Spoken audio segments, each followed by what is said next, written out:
بسم اللہ الرحمن الرحیم۔ میں ہوں عارف حمید بھٹی، ایک عام شہری، اور آپ دیکھ رہے ہیں یوٹیوب چینل۔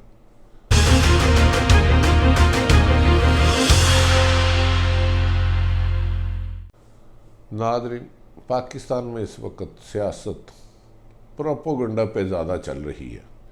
ایسا لگتا ہے پاکستان میں آئین اور قانون کی جگہ پروپیگنڈا سیل نے لے لی ہے، اور یہ پروپیگنڈا چلانے والے اتنے بااثر، مضبوط، طاقتور اور انسانی خون سے پیاسے پنجے لے کے پھر رہے ہیں۔ کبھی اطلاع کچھ آتی ہے، کبھی اسے متضاد آتی ہے۔ قابل حیرت اور قابل افسوس بات یہ ہے کہ ان پروپیگنڈا کرنے والوں کو کوئی پکڑنے والا نہیں۔ سنا ہے کچھ لوگوں کو اگر ہاتھ ڈالا جاتا ہے تو اہم ٹیلی فون کال جاتی ہیں، اور پاکستان میں خوف پھیلانے والے، غلیظ گفتگو کرنے والے، الزامات لگانے والوں کے لیے دوسری طرف سے آواز آتا ہے ان اکاؤنٹ کو نہیں چھیڑنا۔ ایک طرف تو دنیا بھر میں کرونا وائرس نے بڑے بڑے ممالک میں موت کے پنجے گاڑے ہوئے ہیں، بزرگ سے لے کے بچہ تک کہیں کوئی محفوظ نہیں۔ کئی ممالک، امریکہ اور خصوصاً لندن سے اطلاعات آئی ہیں کہ کوئی عمر رسیدہ شخص گھر سے باہر نکلتا ہے جس کی ایج 70+ ہو تو وہ گھر واپس نہیں آتا۔ یہاں تک اطلاع آئی ہے کہ کرونا یا کسی بھی وجہ سے وہ وفات پا جاتا ہے۔ یہ خوف اس دنیا میں، اس کے خوف کے بادل منڈلا رہے ہیں۔ یقیناً اس کے اثرات پاکستان میں ہی آئے۔ بھارت جیسا دہشت گرد ملک بھی اس کی لپیٹ میں آیا۔ بھارتی فوج اور امریکن فوج خصوصاً کرونا کے وائرس کا شکار ہوتی جا رہی ہے۔ یہ بھی کہا جا رہا ہے بھارت اور امریکہ میں بے شمار ان کی فوج کے لوگ چھٹیاں اپلائی کر رہے ہیں اور آئسولیشن میں جانے کے لیے کوئی نہ کوئی طریقہ اپنا رہے ہیں۔ پاکستان میں بھی آئسولیشن میں جانے کی بار بار ہدایت کی جاتی ہے، اور یقیناً شاید انسانیت کی بہتری کے لیے کی جاتی ہے، لیکن جہاں 90 یا 80% لوگ ایک گھر میں 10 لوگ رہتے ہوں، وہ آئسولیشن میں کہاں جائے؟ عمران خان صاحب نے ایک بات خوب ٹھیک کہی تھی کہ سکون قبر میں ہی ملتا ہے۔ اگر عمران خان صاحب کی مراد آئسولیشن قبر ہے تو اللہ تعالیٰ نے وقت اس کا مقرر کیا، وہ انسان وہاں اپنی مرضی سے نہیں جا سکتا۔ جب انسان دنیا میں پیدا ہوتا ہے تو اس کا موت کا بھی مقرر کر لیا جاتا ہے۔ کسی کے پیدائش ہوتے ہی دنیا سے رخصت ہو جاتا ہے، کوئی 20 سال، کو 25 سال، کو 50 سال۔ بہرحال اس وقت سکون نام کی کوئی چیز نہ قابل تلاش گمشدہ ہے، ہر آدمی اس کی تلاش میں ہے۔ انصاف نہ یاب، سچ نہ یاب، مخلص کوئی کسی سے ہو نہ یاب، سیاسی کلاباز خونی پنجوں سے عام شہریوں کی گردنوں تک پہنچ کر انہیں دیوار سے لگا کر آخری سانس لینے پر مجبور کر رہے ہیں۔ حکومت آبودشن کرونا پہ ٹکا کے سازش کر رہی ہے۔ وہ خدمت کے جذبے سے سرشار ہونے والا شہباز شریف خود ساختہ آئسولیشن میں چھپ ہو کر ایسی خوراک سے زیر صحت یاب ہو رہے ہیں کہ سمجھ ہی نہیں آتی کہ یہ عوام کے لیے آئے تھے یا سیاسی پوائنٹ سکورنگ کے لیے آئے تھے۔ سنا ہے کہ ان کے لیے پھل بھی بیرون ملک سے آ رہا ہے، ان کی خوراک بھی بیرون ملک سے آئی ہے، اور عمران خان صاحب یقیناً آئسولیشن میں جا سکتے ہیں کہ ان کا پرائم منسٹر آفس ہے، بنی گالا 1-2 کمروں پر ہے، اس میں 25-30 لوگ رہتے ہیں، لیکن اس کے باوجود بھی ان کا آئسولیشن میں رہنا پاکستانی عوام کے لیے ایک سبق امید ہے کہ ہمیں بھی آئسولیشن میں جانا چاہیے۔ لیکن ایک 8x10 کے کمرے میں 7 لوگ رہنے والے آئسولیشن میں جانے، خیر چلیں، یہ ایک مجبوری ہے کیونکہ وبائی ہے۔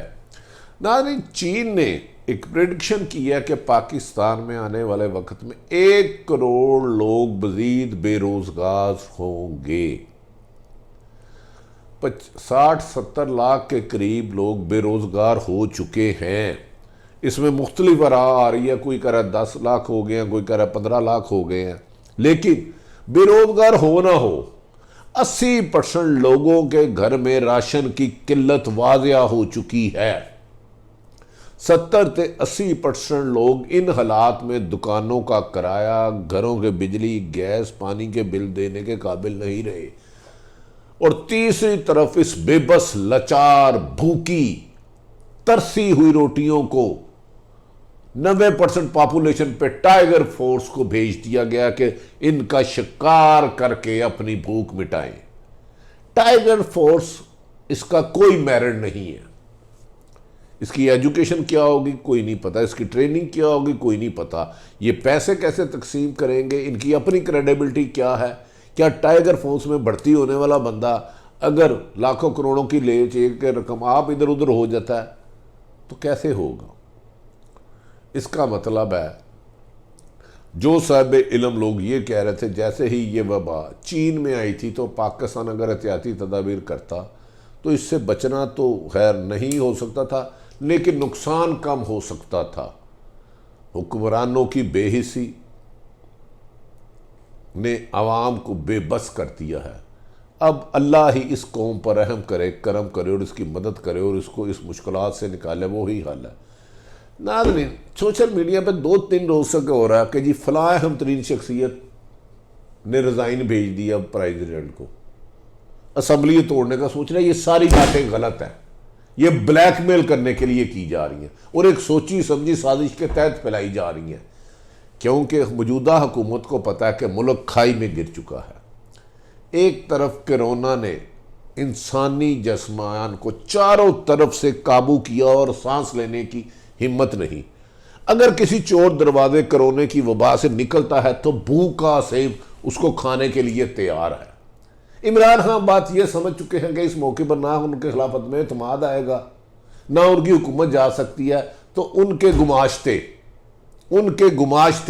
وہ خود نہیں ہیں، ان کے گماشتے خود وہ صاف ستھرے ہیں، جان کے کبھی وزیر اعظم ریزائن دے رہے ہیں، کوئی حقیقت نہیں، وزیر اعظم ریزائن نہیں دے سکتے، صدر کو اسمبلی توڑنے کا کہہ رہے ہیں۔ اور جس مشکل حالات میں انہوں نے حکومت لی، جو طریقہ حکومت لینے کے لیے استعمال کیا گیا،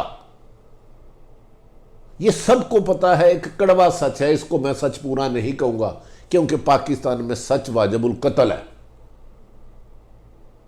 اس کے بہت سارے حقائق ہیں اور اہم اداروں کو پتا ہے، حکومتی شخصیات کو پتا ہے۔ اگر عمران خان جس میں 90-80-70% حصہ جہانگیر ترین کا حکومت دینے کا ان کا نہیں بنا، تو اور اداروں سے جن سے ڈیل کریں ان کا کیسے ہوں گے؟ ایسا لگتا ہے بادی النظر میں عمران خان صاحب ایک اچھے لیڈر، 22 سالہ جدوجہد کے بعد وزیر اعظم بننے کے بعد ان کی زندگی کا ایک ہی مقصد تھا، وزیر اعظم رہنا۔ اس کے لیے وہ سوشل میڈیا پہ مختلف کر رہے ہیں پچھلے 5-8-10 دنوں 15 دنوں میں۔ کل بھی میڈیا سے خطاب کیا، میڈیا کا کوئی بندہ نظر نہیں آیا، یہی ایک باتیں دہراتے رہے، اور بے شمار لوگ ہمارے دوست صحافیوں کے فون آیا کہ انہوں نے پرائم منسٹر صاحب کی تقریر کے دوران فون بند کر دیا، انہیں سمجھ نہیں آئی پی ایم صاحب کیا کہہ رہے ہیں۔ خیر، پی ایم صاحب 5 سال رہے، ہماری دعا ہے کہ اللہ تعالیٰ پاکستان اور دنیا بھر میں بسنے والے انسانوں کو اس کرونا وائرس سے محفوظ کرے، بچا دے، زندگی کی رونقوں کی طرف لے جائے۔ لیکن خصوصاً پاکستان میں کرپشن کے وائرس، جھوٹ کے وائرس، چھپ کے وار کرنے والے وائرس، سوشل میڈیا پر وائرس کرانے والے، گمراہ کر کے حکومتیں اور اختیارات لینے والے، اس وائرس کا خاتمہ نے جس دن اللہ تعالیٰ نے پاکستان ختم کر دیا تو اس دن یہ آپ کا پاکستان ہوگا، میرا پاکستان ہوگا، سب پاکستانیوں کا پاکستان ہوگا، ورنہ یہ صرف اس کا پاکستان ہے جس کے پاس حکومت پاکستان ہے یا طاقت کے مشترک پیسے خیمہ ہیں۔ ناظرین، عارف حمید بھٹی کی یہ گفتگو آپ کو پسند آئے، سبسکرائب کریں، شیئر کریں، لائک کریں، اپنے ارد گرد رہنے والوں کی خوشیوں میں اضافے کا سبب بنیں، کبھی کسی کا نقصان نہ سوچیں۔ جو کھائی کسی کے لیے کھودو گے، آج کل اس میں گر جاؤ گے۔ لہذا اللہ اپنے انسانوں سے محبت کرنے والوں سے محبت کرتا ہے۔ پاکستان زندہ باد۔